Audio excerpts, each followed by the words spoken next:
So let's find out what Germans are actually really feeling and thinking on the ground. For more on that, we have Alex in the Cube. In Lyon, Alex, what do you have for us?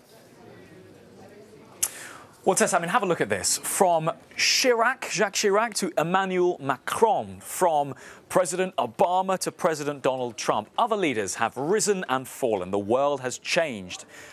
We've gone from the financial crisis to the migration crisis, momentous events sweeping the continent. And Merkel has been a central figure, hasn't she, all the way through. But now we have an end date.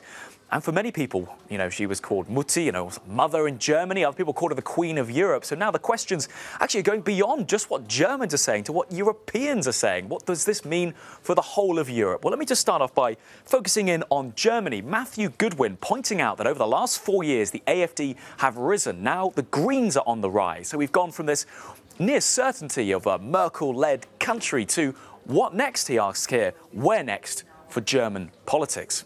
And actually, if we're leaving Germany, we're going away from the continent and to Britain. Leave.eu, who are, of course, the Brexit-backing group, they point out Merkel, she's going. Macron, another very fond of the European Union here, seen as a leading light, potentially. He's weak, whereas Salvini, Eurosceptic, is strong.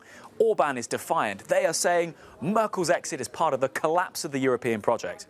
Of course, that is, they have an ideological horse in that race, shall we say. But when people talk about her legacy, what does it mean? Well, Michael Heaver, one of many, saying the legacy of Cameron in the UK was the rise of UKIP and Brexit. So for him, Merkel's legacy is the rise of the AfD after the migration problems. Then we have other people pointing out, like Mehdi Hassan, who praises her, takes an opposite view on the migration issue, praises her, but says, do not forget Greece. Do not forget Germany's role in imposing austerity on Greece. See what I mean here about this being a discussion, not just about Angela Merkel's role within Germany, but the role she's had in shaping the continent as it is now.